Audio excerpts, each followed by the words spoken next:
Boa noite, meus irmãos. Prazer estar aqui mais uma vez.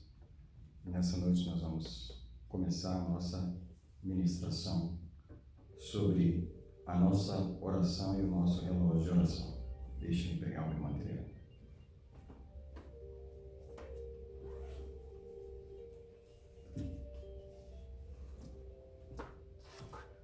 Quero abrir com uma oração.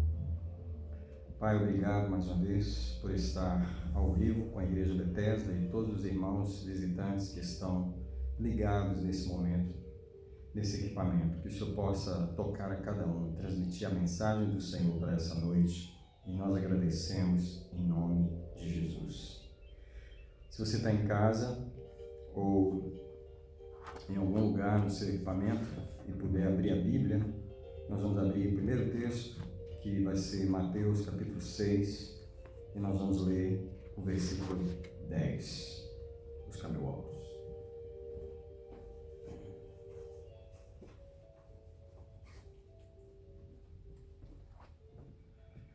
Mateus 6, 10 diz a palavra do Senhor.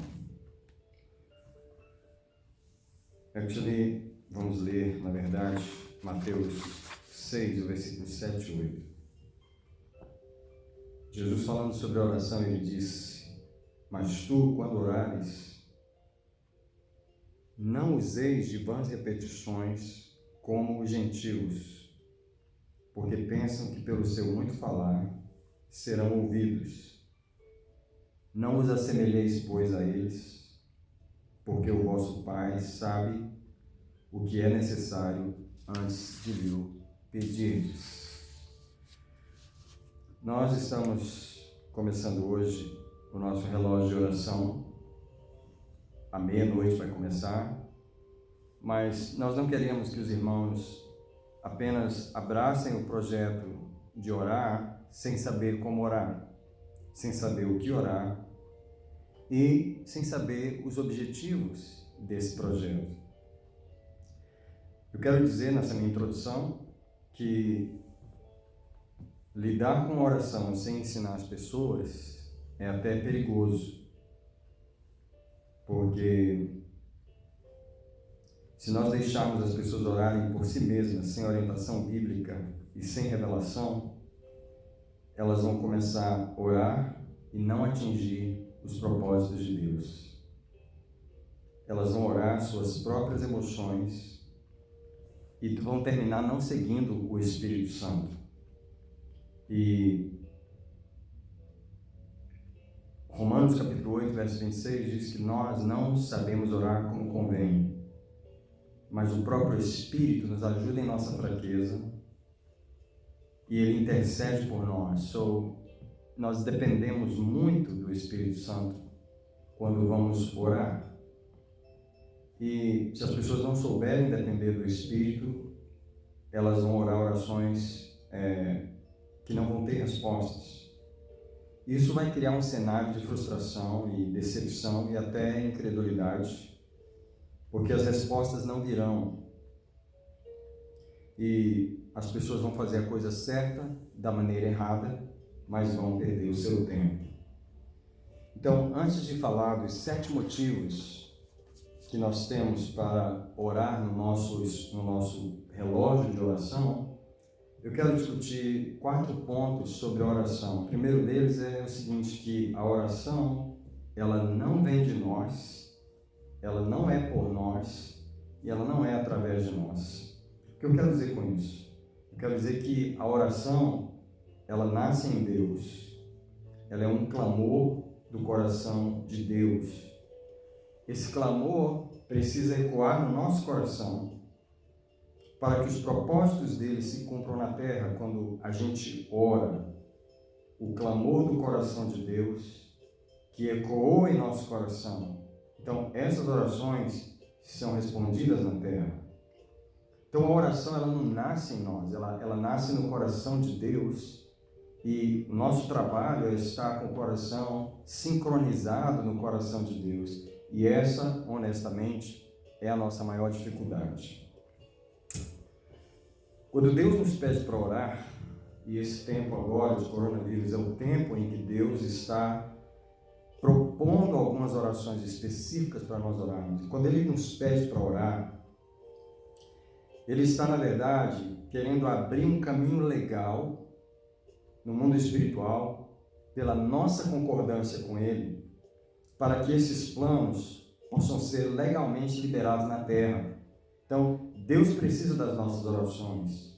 Elas fazem parte do projeto legal de Deus para cumprir os seus planos na terra. Por isso nós precisamos pedir a Ele as orações que Ele quer de nós. Então, antes de nós começarmos o relógio de oração, antes de nós começarmos a investir horas em oração e lista de oração, nós precisamos perguntar a Deus que orações Ele quer nesse momento. Por isso que eu digo nesse ponto que a oração não vem de nós, a oração não é por nós, não é através de nós que ela acontece, ela vem de Deus, ela acontece através do Espírito Santo em nós. E nós precisamos descobrir qual é o coração de Deus antes de nós orarmos. Isso nos leva ao primeiro trabalho, a primeira grande dificuldade nossa, que é exatamente essa, descobrir o coração de Deus antes de orarmos, tá bom? Então eu quero discutir com vocês agora o segundo ponto, que é a lei das duas testemunhas. Eu quero mostrar como Deus precisa da nossa oração para cumprir, executar e satisfazer a lei das duas testemunhas. Eu gostaria de mostrar esse princípio para você primeiro no Velho Testamento e em seguida no Novo Testamento. Quero começar com Deuteronômio capítulo 17, o versículo 6, onde Deus estabeleceu que as coisas deveriam ser decididas por duas testemunhas no mínimo. Deuteronômio 17, 6 diz assim: pela boca de 2 ou 3 testemunhas será morto o que tiver que morrer, mas pela boca de uma só testemunha não morrerá. Quando era para Moisés decidir um caso legal sobre um juízo, uma testemunha só não era o suficiente para decidir a morte da pessoa, tinha que ter pelo menos 2. Essa lei continua ainda em Deuteronômio capítulo 19, versículo 15, onde o Senhor diz: uma testemunha só não se levantará contra alguém por qualquer iniquidade ou qualquer pecado, seja qual for o pecado cometido, pela boca de 2 ou 3 testemunhas se estabelecerá o fato. Eu quero mostrar, antes de nós falarmos dos 7 motivos de oração, que Deus, Ele quer as nossas orações sincronizadas com as dele, porque Ele precisa de 2 testemunhas. Quem são essas testemunhas? Primeiro é Deus, e a segunda somos nós, que concordando com os planos dele, nós damos à corte celestial o direito legal de executar esses planos na terra. Então, eu quero mostrar agora como essa lei foi ratificada e confirmada no Novo Testamento. Eu quero levar você para Mateus capítulo 18, verso 16, onde o próprio Senhor Jesus relembrou e confirmou a lei das duas testemunhas. Mateus 18, verso 16, ele diz, na verdade, Mateus 18, versículo 19. Ainda vos digo mais, se 2 de vós concordarem na terra acerca de qualquer coisa que pedirem, isso lhes será feito por meu Pai que está nos céus. Uma das coisas que o Senhor falou ao nosso coração ao montarmos esse relógio de oração, que começa hoje à meia-noite, é que nós tivéssemos pelo menos 2 pessoas em cada hora de oração, para que elas estivessem em concordância diante de Deus, 2 na terra, concordando acerca de qualquer coisa que pedirem, isso lhes será feito por meu Pai que está nos céus. Então, Mateus 18, 19, ratifica essa lei das 2 testemunhas, mas eu quero mais um texto, que é 1 Coríntios, capítulo 13, o verso 1, aliás, 2 Coríntios, capítulo 13, o verso 1, onde o apóstolo Paulo relembra as mesmas palavras, dizendo da seguinte maneira: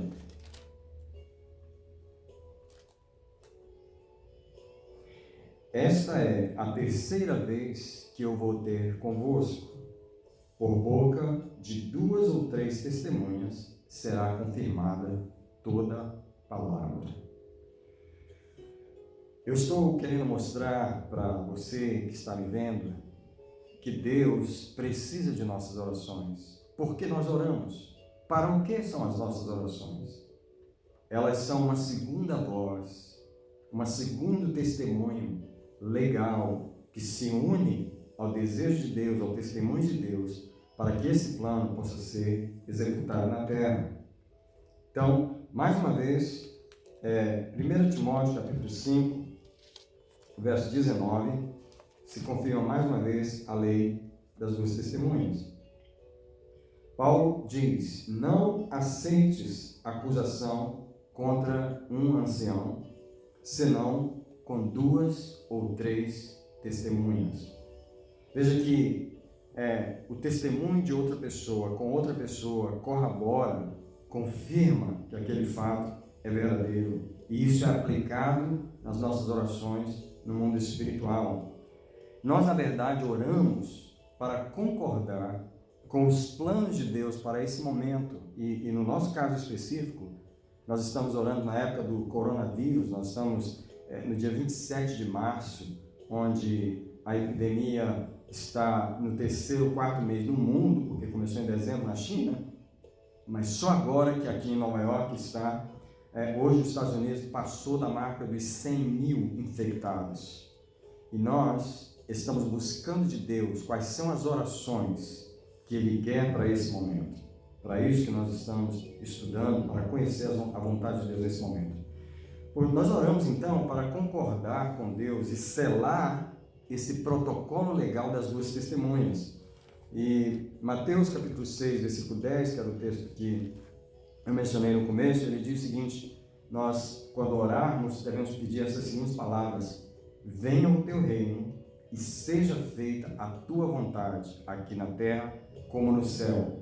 O Senhor Jesus nos orientou a pedir ao Pai que a sua vontade fosse feita na terra como é no céu. Isso é um testemunho da nossa parte de que nós queremos que a vontade de Deus, que os planos que Ele fez, isso é, que a voz que já soou no céu, receba agora um eco na terra.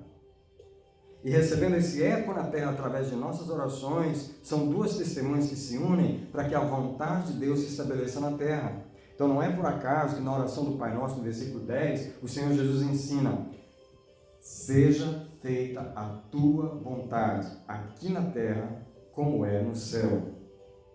Então eu quero mover para o meu 3º ponto, que a oração é um protocolo legal básico, e é disso que nós estamos falando, tá? Eu quero dizer que no reino de Deus, os juízos de Deus se cumprem pela concordância do rei com os súditos do rei, ou melhor dizendo, a concordância dos súditos com o seu rei. Porque quando nós vamos orar, nós não estamos fazendo nada mais que buscando o coração de Deus para saber o que o rei falou, e orando as mesmas coisas aqui embaixo, é que nós estamos confirmando o que está no coração do rei. Então no reino de Deus funciona assim: o desejo do rei se realiza no reino quando os súditos do rei, eles emitem uma segunda voz, um segundo testemunho, para que o desejo do rei se execute na terra. Então eu gostaria de colocar dentro desse cenário Deus como juiz, porque o que está acontecendo nesse momento no mundo, ou em qualquer época da história, é que Deus continua julgando o mundo. Isso é, Deus, Ele governa o universo através dos seus juízos. Os juízos, nesse caso, são os veredictos que são proclamados por Deus, que são dados por Deus a partir da sua corte celestial, do seu trono de justiça. Deus, sentado no seu trono do universo, julga as situações. Isso é, Ele estabelece veredictos em todas as épocas da humanidade. Ele estabeleceu veredictos sobre as nações, sobre os homens, sobre as situações. São veredictos de bênção ou de juízo, tá? Através da concordância da oração dos seus súditos. Nós somos cooperadores com Deus quando a igreja entende o coração de Deus numa época da história e ela começa a orar aquilo que Deus quer. Então, Deus estabelece os seus juízos mediante essa concordância da igreja. Eu quero mostrar como Deus ele mesmo fala a nosso respeito, se referindo a nós como suas testemunhas. Isso é, testemunhas legais, tá bom? Isso é um termo legal, onde Deus diz, vocês são minhas testemunhas no tribunal, na verdade, no tribunal do universo. Isaías 43, versículo 10, ele diz assim, vós sois as minhas testemunhas, diz o Senhor. É uma palavra, um termo legal, uma testemunha num tribunal. E o meu servo a quem escolhi, para que o saibais e me criais e entendais que eu sou o mesmo, antes de mim, Deus nenhum se formou e depois de mim nenhum haverá. Ele é o Deus do universo, mas precisa de suas testemunhas. E no versículo 13, ele continua dizendo também, de hoje em diante eu sou, e ninguém há que possa escapar das minhas mãos. Operando eu, quem impedirá? Mas no versículo 12, ele diz, eu anunciei e salvei, eu mesmo mostrei. Deus estranho não houve entre mim, portanto, vós sois as minhas testemunhas, diz o Senhor. Gostaria que nós entendêssemos que quando nós começarmos nesse projeto de oração, nesse relógio de oração, o que nós vamos estar fazendo, se estivermos com o coração ligado em Deus, é servindo como testemunhas na corte celestial, perante anjos e demônios, de que Deus pode realizar a sua vontade nessa época do coronavírus. Ele pode realizar os seus juízos, ele pode executar aquilo que ele quer executar na terra. Eu quero mostrar como Deus governa a terra através de juízos. Tá? Salmo 36, o versículo 6, por exemplo. Toda vez que se refere a juízos, está se referindo sobre o governo de Deus e como ele governa a terra. Salmo 36, verso 6, diz, a tua justiça é como os montes de Deus, e os teus juízos são um abismo profundo. Isso é, as deliberações da corte celestial, as decisões que Deus toma. Sabe, nós não criamos o universo.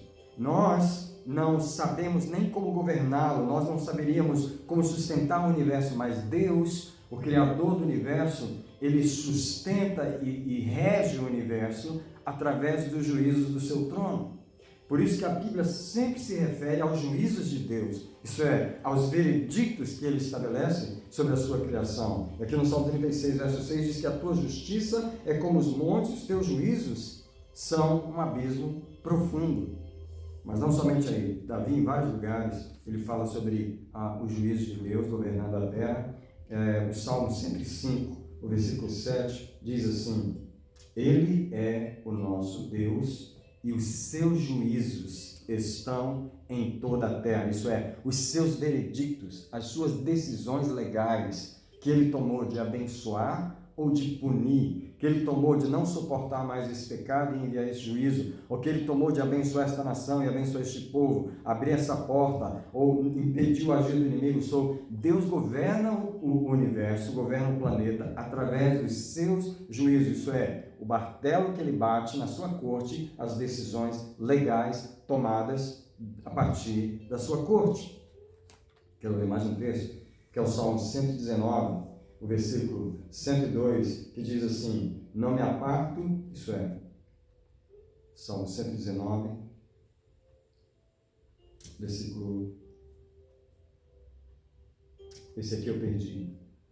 Eu gostaria de falar Jeremias 29, 11, que é um texto muito conhecido, onde Deus diz, mas eu sei os planos que eu tenho para vós, são planos de paz e não de mal, para vos dar um futuro e uma esperança. E quando Deus chama testemunhas para orar, pessoas para orar, Ele está pedindo testemunhas que possam concordar com esses planos para que eles possam ser estabelecidos na terra. Então, querido, nós somos as testemunhas de Deus. E Deus, Ele opera através das nossas orações, nos vários juízos que Ele executa sobre a terra. Eu quero ler mais um texto, um dos mais poderosos para mim, que é Apocalipse capítulo 8, onde no derramar das pragas, antes dos anjos tocarem as trombetas e executarem os juízos que o tribunal passou, eles usam as orações dos santos. Olha só, querido. Apocalipse capítulo 8, versículo 3, diz: E veio outro anjo, e pôs-se junto ao altar, tendo um incensário de ouro. E foi-lhe dado muito incenso, para que o oferecesse com as orações dos santos, sobre o altar de ouro que está diante do trono.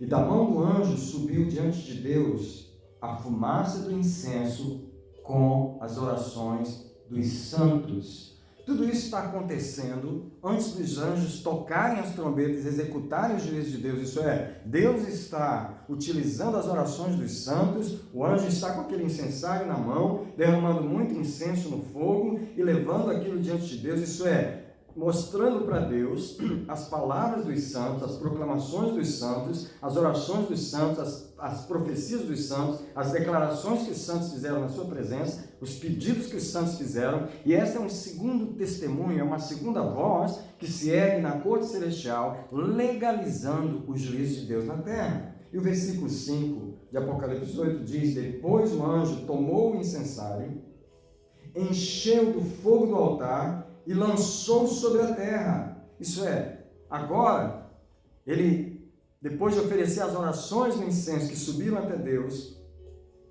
os juízos começam sobre a terra, tá? E ele lançou sobre a terra e houve trovões, vozes, relâmpagos e terremoto. E o verso 6 diz: Então os 7 anjos que tinham as 7 trombetas prepararam-se para tocar. Em outras palavras, aqui está claro que todos os juízos de Deus na terra, ele usa as orações dos santos. E nesse momento que nós estamos nos preparando para orar, nós queremos exatamente usar esta posição legal, esse status de testemunha legal de Deus, para proclamar o seu juízo na terra, para orar as orações que estão no coração de Deus. Agora, antes de falar dos 7 motivos, eu quero falar mais um ponto, que é como nós podemos orar com o coração de Deus. Bem, eu disse, essa na verdade é a nossa maior dificuldade, que é ter um coração disponível, ter um coração que consegue sincronizar com o coração de Deus, ao ponto de entender que orações devem ser oferecidas. Tá? Em primeiro lugar, eu quero dizer que para um coração ter essa sincronia, ele tem que ser um coração curado. Porque os corações feridos, os corações ofendidos, os corações entristecidos, eles não estão liberados, eles não estão disponíveis para receberem essas impressões de Deus. Tá? O coração precisa se desligar da agenda errada. E nesse momento, a igreja precisa se desligar de todo medo, de toda preocupação, de tudo aquilo que indisponibiliza o nosso coração para conhecer o coração de Deus nesse momento. Então, eu quero ler as palavras de Lucas, capítulo 21, verso 34, porque aqui mostra claramente quando o coração não está disponível. Jesus diz: Olhai por vós mesmos, não aconteça que os vossos corações se carreguem de glutonaria e embriaguez e dos cuidados da vida. Está aqui a agenda errada do coração. Não tem como o coração do crente, da igreja, do grupo, do povo que está orando, que está carregado de glutonaria ou embriaguez ou dos cuidados da vida, estar disponível para sentir o que Deus está sentindo, para receber as orações que Deus quer que nós oremos.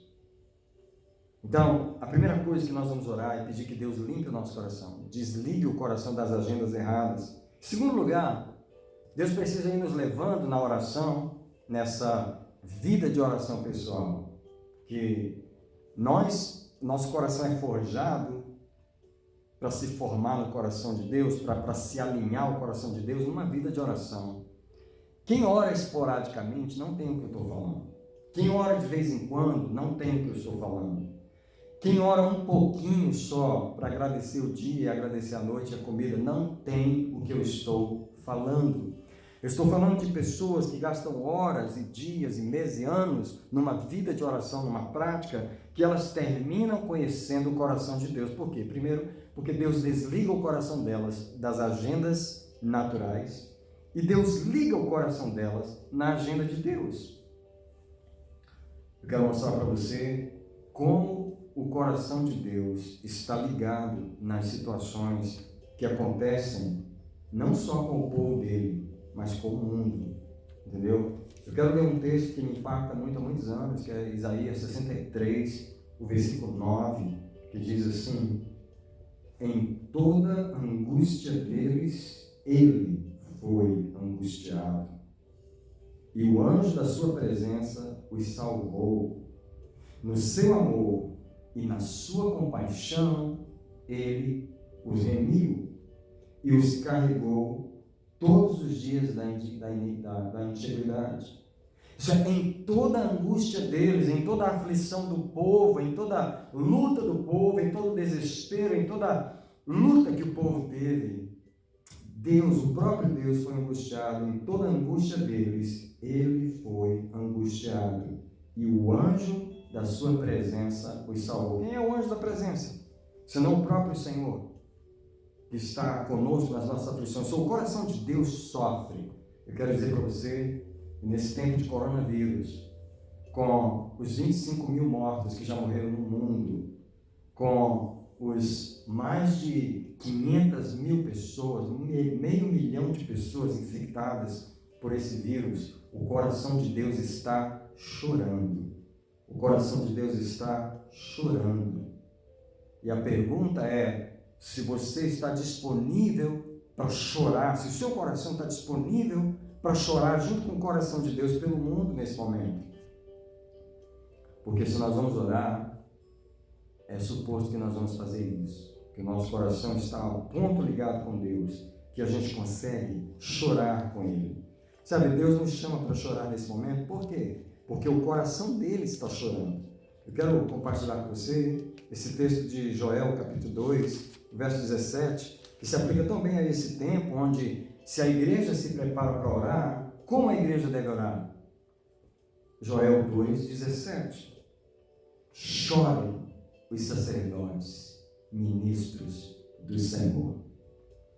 Chorem entre o alpendre e o altar e digam: poupa o teu povo, ó Senhor, e não entregues a tua herança ao opróbrio. Alguém pode estar dizendo, mas a herança do Senhor é a igreja.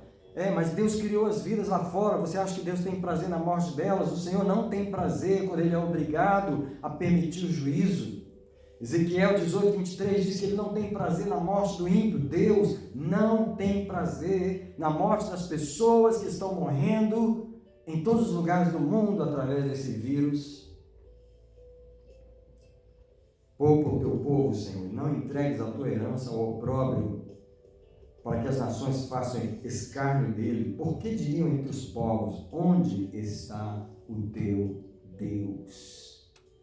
Há muita gente nesse momento perguntando isso. Onde está Deus? Quando o vírus não está escolhendo pobre, nem rico, abastado, nem miserável, crente ou não crente, embora o sangue de Jesus está sobre nós, sabemos de pessoas cristãs que já foram infectadas e que já faleceram. Um pastor morreu aqui nos Estados Unidos. Tá? Quando começou essa situação, ele nem acreditava nisso, um pastor americano, e ele faleceu. Outros têm falecido, têm sido vítimas, e o Senhor, Ele está chorando nesse momento, e nós precisamos chorar. Queridos, dessa forma é que a oração precisa que o nosso coração esteja alinhado com o coração de Deus. Muito bem, eu já ministrei por mais ou menos 30 minutos e eu quero gastar a segunda parte dessa 1 hora que temos juntos hoje com os motivos que nós sentimos no coração, trazidos pelo Senhor, pelos quais nós vamos entrar no relógio de oração. Eu quero louvar a Deus por cada irmão e cada irmã que vai começar a orar hoje a partir da meia-noite até a meia-noite amanhã. E o que nós gostaríamos de fazer é o seguinte: interromper o relógio de meia-noite de manhã até meia-noite no domingo, mas meia-noite no domingo nós começarmos novamente até meia-noite de sábado que vem. Gostaríamos de dar uma pausa somente no domingo para esse relógio de oração, mas orarmos os 7 dias, todos os dias no mesmo horário. Se alguém tiver alguma dificuldade, fale conosco, que nós queremos preencher as brechas, mas gostaríamos de convidar você que está em casa, todo mundo está preso, todo mundo está parado, para que assuma esse momento semanal, diário, para que a gente possa orar todos os dias. Então, eu quero dizer agora para a Bethesda e para todos os que nos assistem, se você quer fazer o relógio de oração conosco, 7 motivos pelos quais você deve orar, e você pode marcar as referências, e eu vou colocar uma foto desses 7 motivos no nosso grupo do WhatsApp, você vai poder checar no seu celular quando você for orar. O primeiro motivo é o seguinte: Deus parou o mundo com esse vírus, com essa epidemia que ninguém esperava, e nós queremos, em primeiro lugar, o primeiro motivo de oração que nós queremos fazer, quando você entrar na presença de Deus, é adorar o soberano que controla as nações. Se há uma coisa que Deus está mostrando nesse momento, é como Ele é rei e como Ele controla as nações. E Deus está controlando as nações. Deus está julgando, Deus está com todas as coisas debaixo do seu controle. Isaías, capítulo 40, o versículo 15 e o 22, dizem o seguinte: eis que as nações são consideradas por Ele como a gota de um balde, e como o pó moído das balanças, eis que Ele levanta as ilhas como a uma coisa pequeniníssima. E o verso 22 diz: é Ele o que está assentado sobre o globo da terra. Não é o vírus, não é a China, não é o diabo. Esse vírus não tem a ver com Satanás, não é obra do diabo. Esse vírus é obra do controle da mão daquele que é o único que tem a liberdade de sacudir todas as nações da terra, todos os governos, todas as economias, de permitir os hospitais ficarem nesse pânico e obrigar as pessoas a ficarem em casa. A única pessoa que tem autoridade, a jurisdição para fazer isso no mundo é Deus. E o que Deus está mostrando nesse momento é o seu poder soberano, como Ele controla as nações. É Ele que está sentado sobre o círculo da terra, cujos moradores são para Ele como gafanhotos. É Ele que estende os céus como cortina e os desenrola para nele habitar. Quando você for orar, a primeira coisa que eu quero que você lembre é que Deus é o soberano que controla as nações. Tire um tempo para adorar o Senhor pela interrupção